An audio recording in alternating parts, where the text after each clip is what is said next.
Irmãos, muito boa noite, paz seja convosco. Deus possa estar abençoando a vida de cada um nessa noite, em nome de Jesus. E nós estaremos, mais uma vez reunidos, buscando aprender mais da palavra de Deus, aprender mais, da palavra do Senhor, buscar conhecimento. E eu gostaria de convidar você. Neste momento nós estamos fazendo a Deus uma oração, pedindo ao Senhor que Ele venha abençoar este tempo, abençoar as nossas vidas, em nome de Jesus. Amém? Pai, no nome de Jesus, nós te adoramos, te agradecemos, meu Deus, pela oportunidade que o Senhor nos dá essa noite, de podermos mais uma vez compartilhar a Tua palavra, Senhor. Pai, pedimos ao Senhor a instrução do Teu Espírito sobre a nossa vida, que o Espírito do Senhor, o Espírito Santo, ele vem trazer revelação da Tua vontade, através da Tua palavra, esclarecimento, entendimento. Em nome de Jesus nós oramos, pedimos ao Senhor a Tua bênção, Pai, que o Senhor possa falar conosco em nome de Jesus. Amém e amém. Irmãos, nós estamos nesses dias falando a respeito da importância de se congregar. E nós vamos aqui fazer uma revisão, porque sexta-feira passada nós não tivemos a live e essa live ficou dividida em dois momentos. O primeiro momento nós falamos na Bíblia, o plano de Deus para a igreja, como que nasceu. E hoje nós vamos estar falando aí do desenvolvimento da igreja no Novo Testamento e o porquê. Nós vemos tantas nomenclaturas, tantas congregações, enfim. Você que vai entrando aí, você possa estar compartilhando, curtindo, comentando, qualquer dúvida, se você quiser usar os comentários para expressar sua dúvida ou o seu raciocínio, tudo isso é muito bem-vindo, amém, irmãos? Tudo isso é muito bem-vindo, então você tem a liberdade para fazer isso. Pois bem, então nós vamos recapitular aqui, fazer uma pequena revisão do que foi falado há 2 semanas atrás, para nós então entrarmos no conteúdo de hoje. Nós estamos estudando sobre a importância da igreja, a importância de se congregar, o que a Bíblia fala a respeito disso, o que a Bíblia fala da igreja, o que a Bíblia fala da importância de nós congregarmos, estarmos ligados a um corpo, estarmos ligados a uma igreja. Nós usamos como texto base desse estudo, desse ensinamento, o Salmo 122, versículo 1, que Davi diz o seguinte: alegrei-me quando me disseram, vamos à casa do Senhor. E nós também usamos como texto base desse ensinamento, Hebreus capítulo 10, versículo 25. Hebreus está mais para o final da Bíblia, capítulo 10, versículo 25, onde o texto diz o seguinte: não abandonemos a prática de nos reunirmos como igreja, como é costume de alguns, mas pelo contrário, animemo-nos uns aos outros, quanto mais vedes que o dia está próximo. O dia que é falado aqui é o arrebatamento da igreja, o dia da volta do Senhor, o dia que o Senhor Jesus irá buscar a sua igreja. Pois bem, separamos aqui 2 textos, que fala sobre... O primeiro fala sobre a alegria que o salvo ele sente, de poder congregar, de poder estar na casa de Deus. Nós falamos aqui, irmãos, que o templo em si, o templo em si, a construção, o edifício em si, sem a presença das pessoas, não passa de concreto, não passa de uma simples construção. Mas nós também não podemos desprezar o lugar onde nos reunimos, porque é neste lugar que Deus ele manifesta a glória de Deus sobre a nossa vida, é neste lugar que o Senhor fala conosco, é neste lugar que nós somos instruídos, é neste lugar que nós fazemos as nossas orações, e quantas orações respondidas, não é verdade?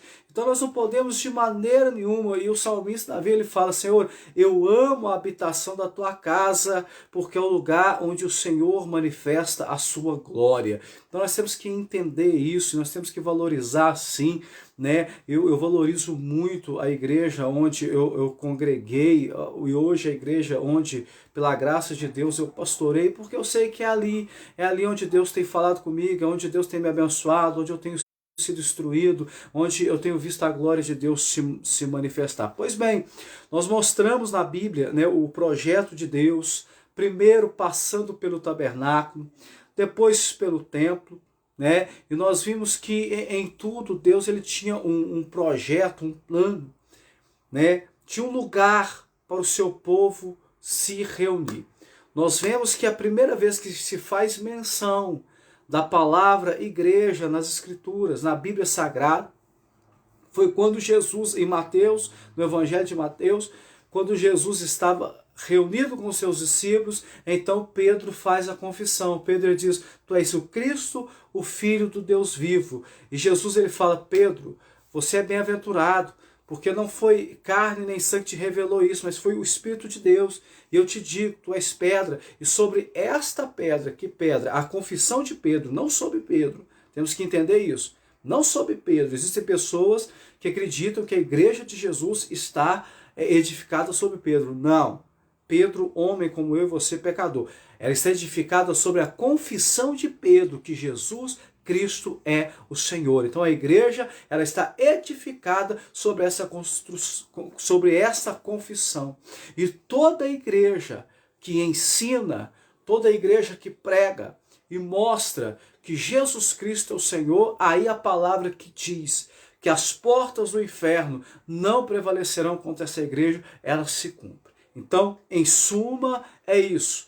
E agora nós vamos entrar, né, no conteúdo de hoje. Hoje nós vamos falar do início da igreja.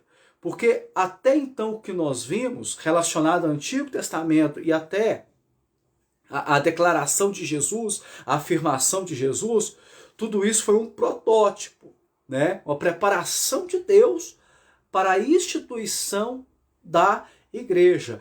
Eu falei aqui, né, no estudo passado, que ninguém é igreja sozinho. A própria definição da palavra igreja nos deixa bem claro isso.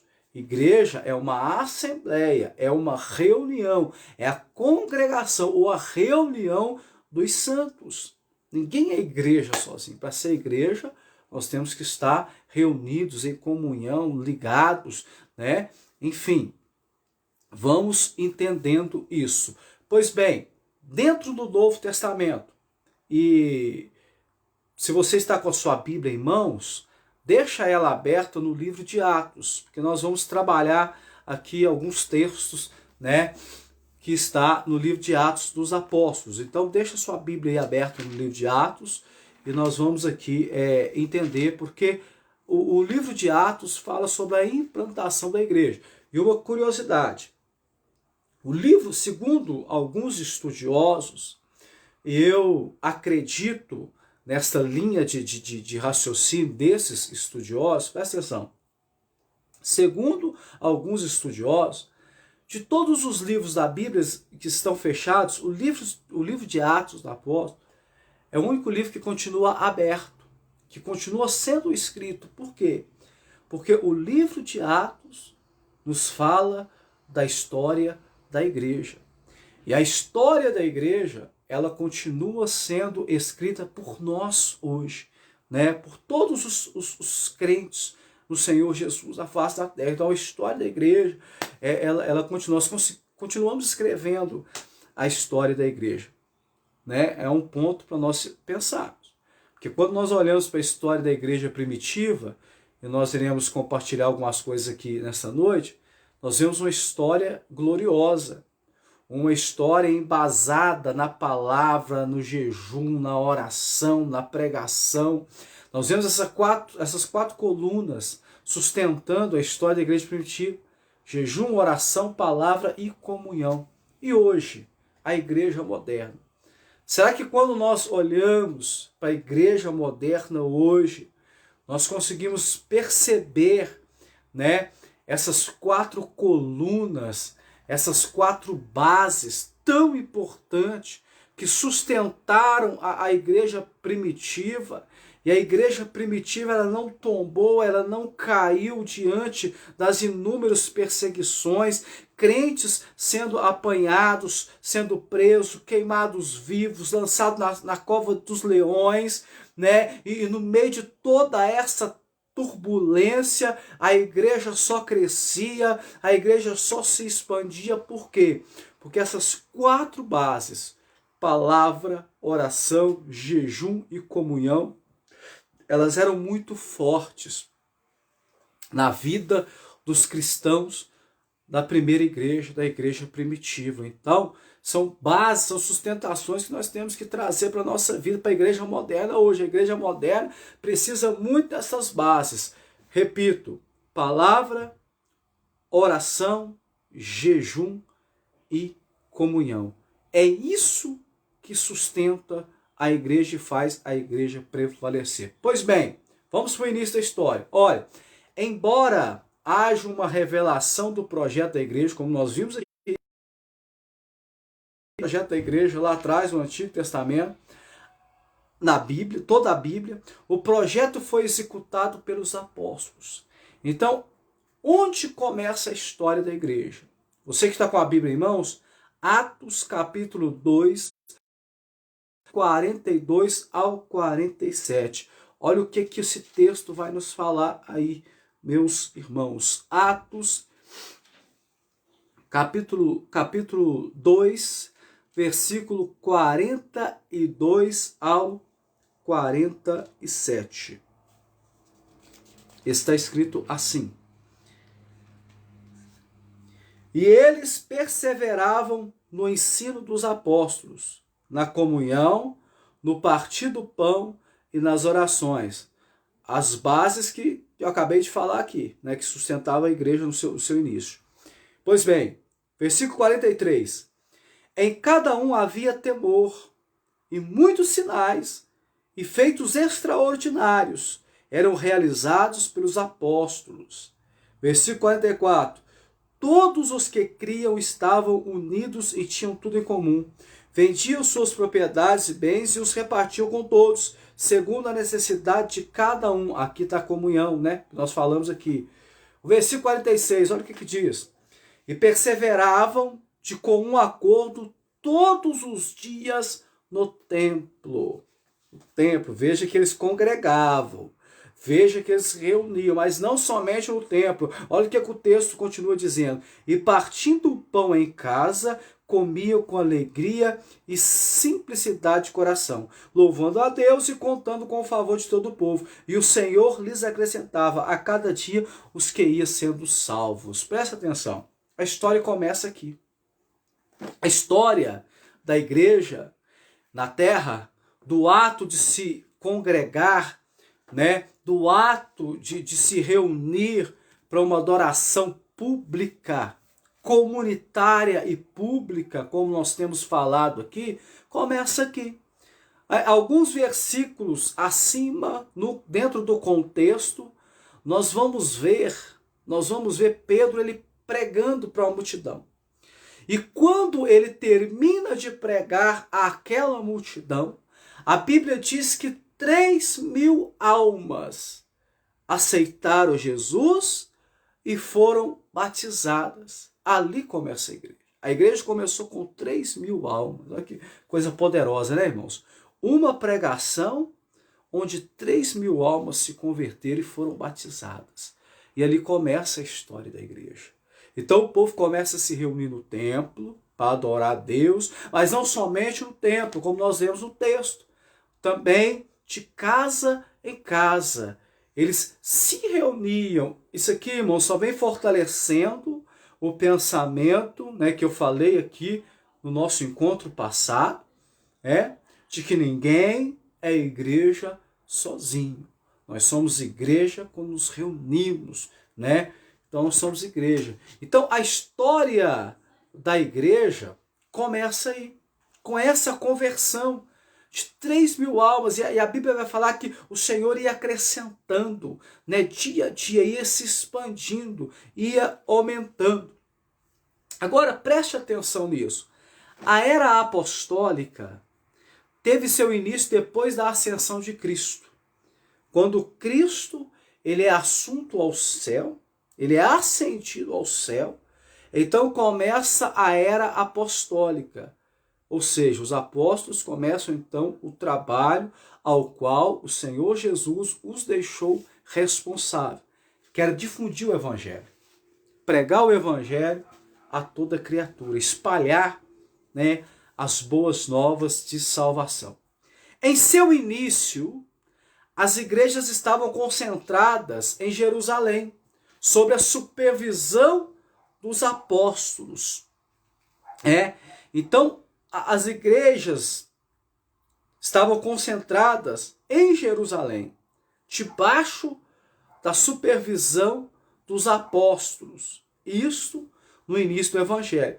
Por quê? Com a tua Bíblia aberta, você que está, vá aí em Atos, capítulo 1, versículo 8.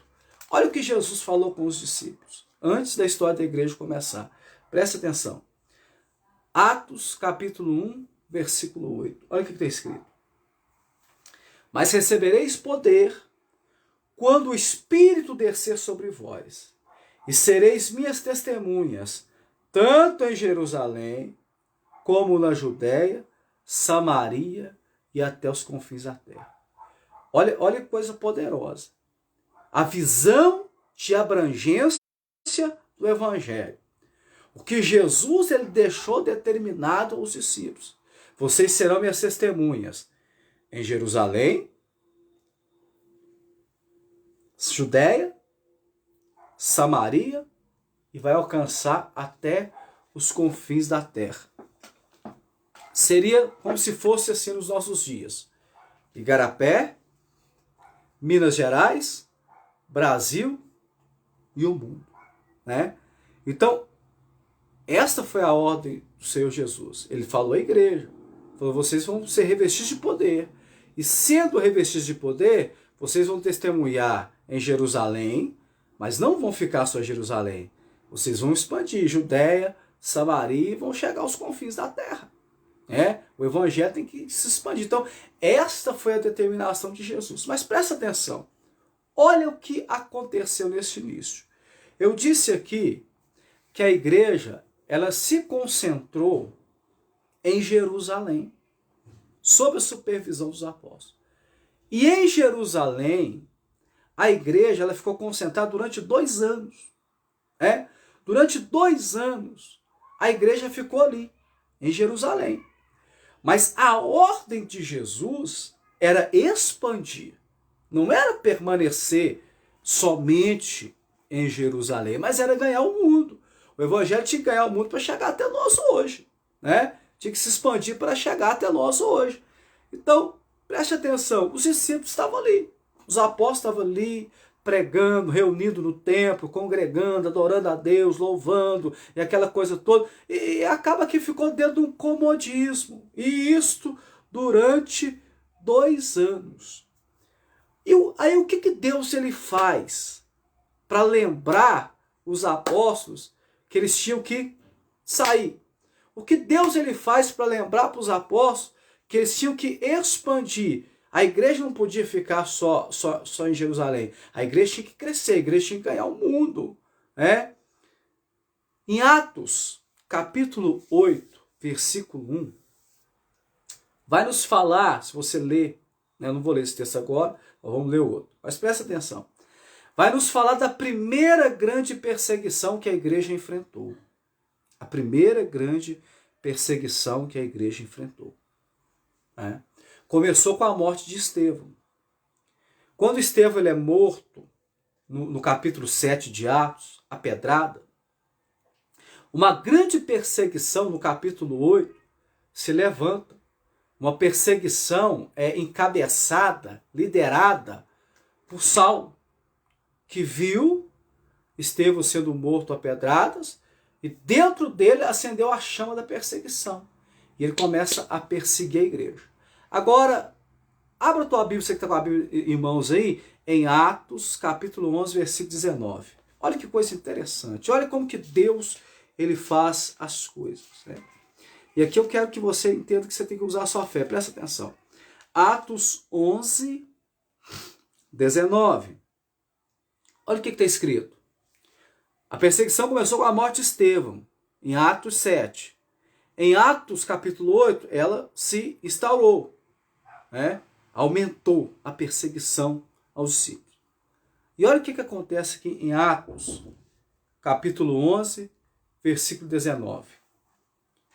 Os que foram dispersos pela tribulação que se deu por causa de Estevão foram para Fenícia, Chipre e Antioquia, anunciando a palavra apenas para os judeus.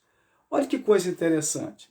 Os cristãos ficaram ali, meus irmãos, prestem atenção nisso, 2 anos em Jerusalém, congregando, se reunindo. Precisou Deus permitir uma perseguição se levantar contra aquela igreja para fazer aquele povo se mover e assumir o chamado de Deus na vida deles. Você entende? Que coisa tremenda. Aqui, homem de fé, mulher de fé. Você que é um homem de fé, uma mulher de fé. Entenda que se você está sendo perseguido, perseguição está se levantando contra a sua vida, seja em qualquer área que for, né? Não é porque somente o inimigo quer destruir, porque quer. Mas a Bíblia fala que os que são de Deus, o maligno não os toca. A palavra de Deus dá certeza, segurança. Mas muitas vezes Deus permite uma perseguição ou alguma coisa acontecer na nossa vida para nos tirar do eixo, sabe? Para nos levar além. O homem de fé e a mulher de fé entende. E faz da perseguição, da tribulação, uma oportunidade de crescimento na vida dele. Aqui, não vai ficar chorando, não vai ficar reclamando, Deus, não. Deus está permitindo para que cresça. Deus permitiu essa tribulação, Deus permitiu essa perseguição vir sobre aquela igreja, porque aquela igreja estava acomodada. A perseguição veio, a tribulação veio, eles foram dispersos, mas se despertaram e começaram a cumprir aquilo que Deus havia determinado para eles cumprirem, e a igreja cresceu. Então, olha, na vida do homem de fé, na vida da mulher de fé, toda tribulação, toda perseguição gera crescimento. Guarda isso no seu coração. Coloca isso em prática na sua vida. Quando você passar por um momento, irmão, é para sair do comodismo, sabe? Porque o homem de fé, a mulher de fé, ele entende que quando a coisa está estranha, quando está difícil, ele tem que orar mais. Né? Davi, num determinado momento na vida dele, ele fala, Senhor, de manhã, à tarde e à noite eu clamo o Senhor. Quer dizer, no meio da luta, Davi entendeu que ele tinha que aumentar a oração dele e orar mais. O homem de fé e a mulher de fé entende isso. Que quando está no meio da luta, no meio da perseguição, ele tem que chegar mais perto de Deus. E chegando mais perto de Deus, vai ser aumentado. Vai crescer. Né? O propósito de Deus vai se cumprir na sua vida. Então, para a igreja ela se expandir, para a igreja crescer, Deus permitiu essa perseguição. A perseguição veio, os cristãos foram dispersos, mas eram homens e mulheres cheios do Espírito Santo. E o que é que acontece? Aqueles que foram dispersos, para onde eles foram, eles então começaram a pregar o Evangelho. E a igreja foi sendo aumentada, e a igreja foi crescendo. E aí, irmãos, o Evangelho chega aos gentios. Né? Quem são os gentios? Gentil é todo aquele que não é judeu. Né? Todo aquele que não é judeu é gentil. Você lendo a história, e não dá, irmão, aqui eu estou passando por cima de muita coisa, né? Porque o tempo não nos permite. Mas eu vou deixar uma recomendação no final desse vídeo. Eu vou deixar uma recomendação para os irmãos. Você que quer aprender mais, crescer mais, é bênção para sua vida. Né? Daqui a pouco eu passo para você. Mas veja bem, o evangelho ele chega aos gentios. Gentil é aquele que são os não-judeus. Porque a princípio, e houve uma resistência muito grande dos próprios apóstolos, né? Inclusive Pedro. O próprio Deus teve que falar com Pedro, não julga imundo aquilo que eu purifiquei não, meu amigo. Porque o evangelho é para todos. Então, chega aos gentios. Os gentios são os não cristãos. Aí Deus levanta Paulo. É interessante no chamado de Paulo, que quando Deus ele chama Paulo, Deus fala assim, ó, o Senhor Jesus ele fala assim, ele é para mim um vaso escolhido para ir pregar aos gentios. Né? Então, O Senhor levantou Paulo com essa missão de expandir o evangelho. E Paulo ele fez 3 viagens missionárias.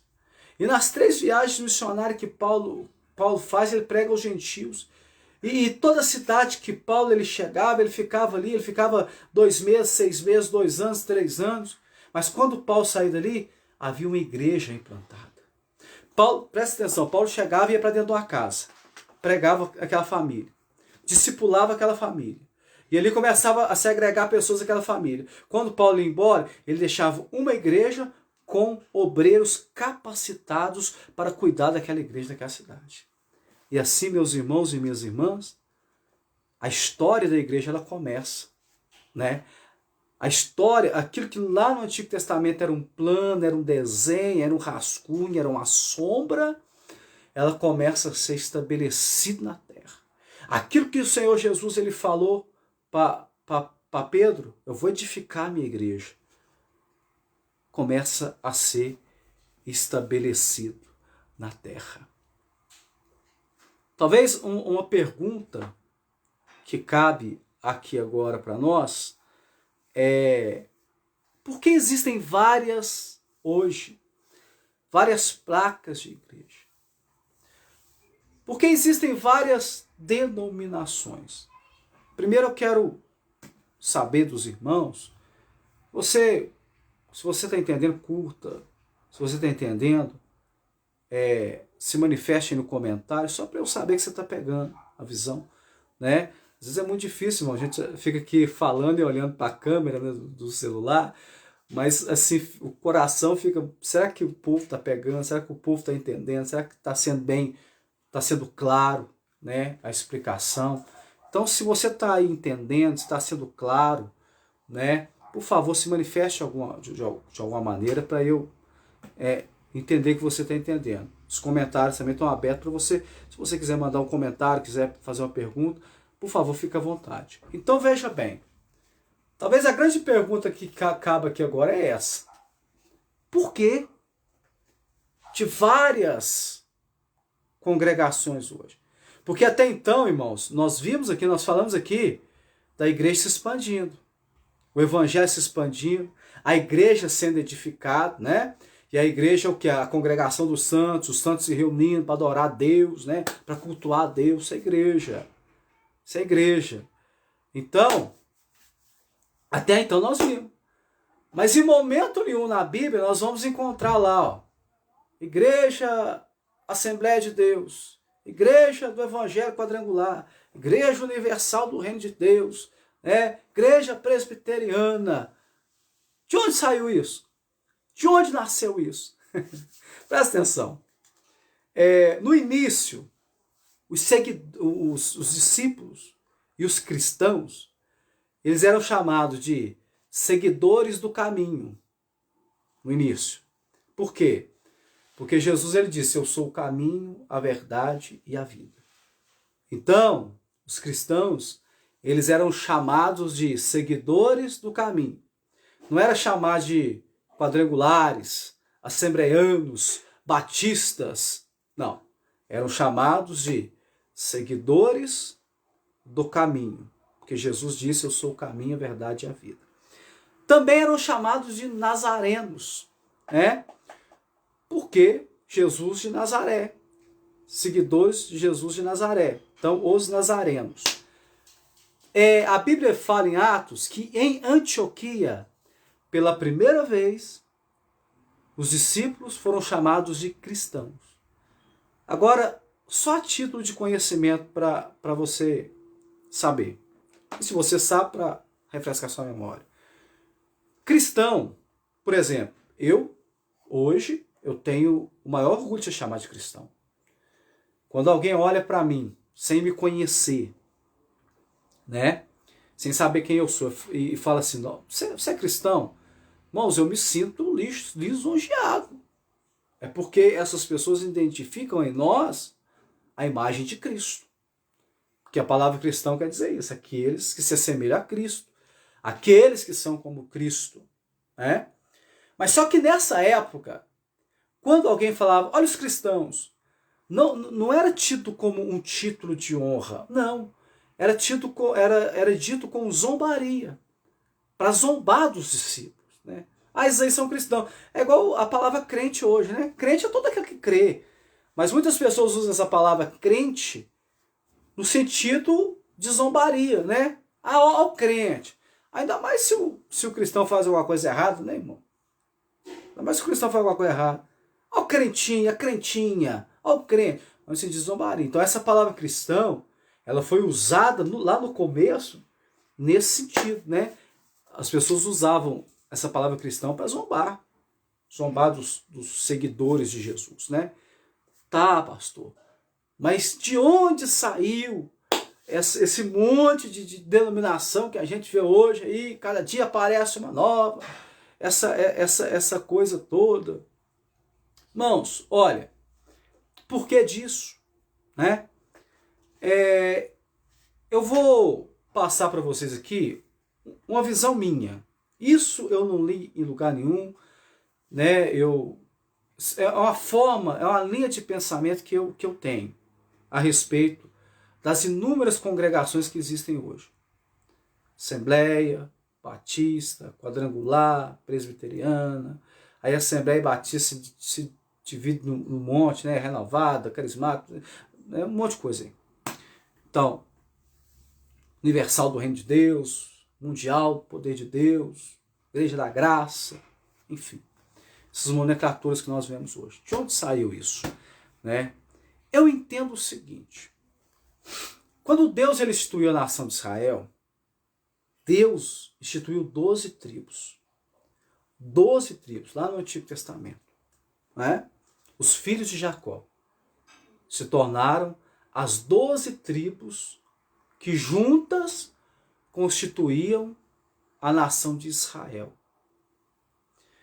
Então, este monte de igreja que existe hoje, com nomes diferentes e costumes, a doutrina ela tem que ser a mesma.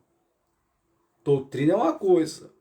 Até os irmãos colocam comentários, se vocês quiserem, a próxima aula nós falamos sobre a diferença entre doutrina e costume. Amém?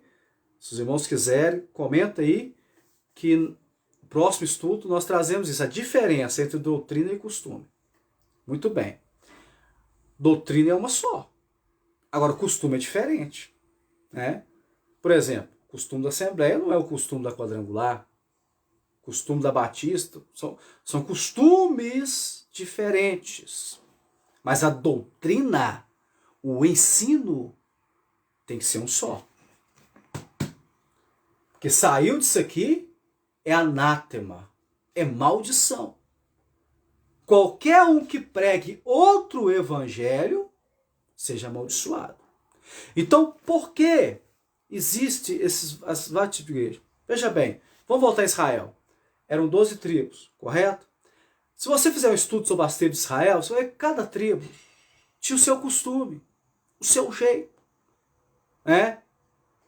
Judá, muito bom com espada, né? Levi, louvor, enfim. Cada tribo tinha o seu jeito. Mas todas as tribos serviam a um só Deus. E eram o povo de Deus. Então eu enxergo desta maneira. Sabe? Assembleia, Batista, Quadrangular, Presbiteriana, né? Enfim. Tribo, cada tribo tem o seu costume. E aprove a Deus fazer isso, sabe por quê? Por exemplo, né? Igreja abençoada, não estou falando aqui contra a igreja de maneira nenhuma.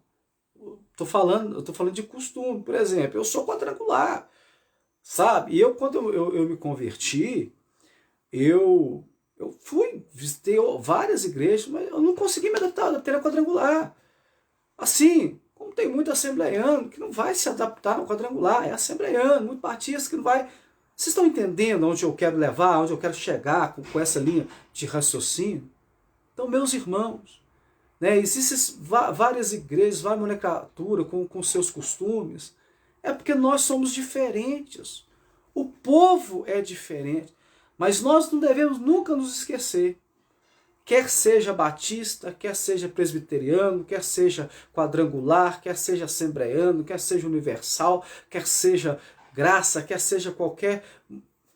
Se está na palavra, somos povo de Deus. Somos a igreja de Deus nesta terra. E o dia que nós chegarmos no céu é só uma coisa, é uma coisa só. Não vai ter para aqui, para lá, não. É uma coisa só. A igreja do Senhor Jesus. Não vai ser a igreja quadrangular, não vai ser a igreja, vai ser a igreja do Senhor Jesus. Mas hoje na terra existem essas divisões, né? Os costumes, enfim, a forma de cultuar. Repito, estando na doutrina, né? Costume é costume. Costume, se você não se adapta ao costume da Assembleia, você vai para quadrangular. Se não dá adapta quadrangular, você vai para a Assembleia. Né? É costume. Agora a palavra não. A palavra é imutável. A palavra, ela é inegociável. Então, pastor, como saber que uma igreja está na palavra? Como saber que uma igreja é de Deus mesmo? A gente vê tanta coisa hoje, tá? A Bíblia fala dos falsos profetas, né? Então, como saber? Simples, irmãos. Olha a história. Olha a história. Né? Olha a história da igreja que você congrega dela. E eu vou além. Olha também a história do pastor que pastoreia a sua vida. É simples. A Bíblia fala que o simples dá crédito a toda palavra, mas o prudente atenta para os seus passos. Então aquele que é prudente, se você quer saber se uma igreja está dentro da palavra, independente de nome, independente de costume, mas se ela é uma igreja de Deus, ela está dentro da palavra, olha a história dela. Olha se essa igreja, como que essa igreja está, né? Quantos anos que ela está aí, né? Se tem crescido, porque se é de Deus, cresce, irmão. Amém? Se é de Deus, cresce. As portas do inferno não prevalecem. Está escrito. Então, avalia a história da igreja, avalia a história do pastor da igreja, né? E aí, diante disso, fique em paz. Quer seja batista, quer seja assembleiano, quer seja quadrangular, enfim, o importante é congregarmos, é nos reunirmos como cristãos, e o importante é que, independente de placa, todos nós, estando na palavra, somos povo de Deus. Somos a igreja do Deus vivo nesta terra. Amém, meus irmãos? Então, é isso, né, que eu tenho para hoje. Falei que eu ia deixar uma recomendação para os irmãos, para quem quer aprender mais, para quem quer crescer, né, aumentar o conhecimento, que é importante, né, irmão? Crescer na graça e no conhecimento. Irmãos, eu tenho esse manual bíblico. Eu vou tentar fazer simples, irmãos. Né, Manual Bíblico de Halley. Olha, muito bom. Aqui fala sobre arqueologia, história, né? Muitas coisas que eu falei nesse estudo eu tirei daqui. Então, se você quer investir em conhecimento, está aqui um bom investimento, né? Ele traz arqueologia, história dos contextos da época lá, né, da Bíblia Sagrada. Então, repito, muita coisa que eu tirei aqui, né, para o estudo de hoje, eu tirei, né, eu tive como base, fonte de pesquisa, este manual bíblico, né, Manual Bíblico de Halley. Se você, né, interessar, procurei. Faz alguns anos que eu tenho esse manual. Na época, eu acho que foi, não sei se foi R$57. Bom, pelo a quantidade de conhecimento que tem aqui, né? Isso aqui não tem preço, não.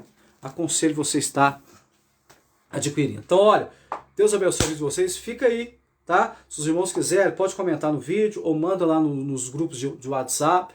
Né? Semana que vem, se os irmãos quiserem ter um estudo sobre doutrina e costume, a diferença, né? Nós fazemos aqui um paralelo. O que é doutrina, o que é costume, né? Nós estaremos fazendo esse estudo aqui. Amém? Deus abençoe de vocês, que o Senhor abençoe e guarde, que o Senhor os abençoe muitíssimo, Que o Senhor aumente a prosperidade sobre a vida de vocês e que o Senhor não permita que o mal venha chegar até a vida de vocês, em nome de Jesus. Deus abençoe, em nome de Jesus.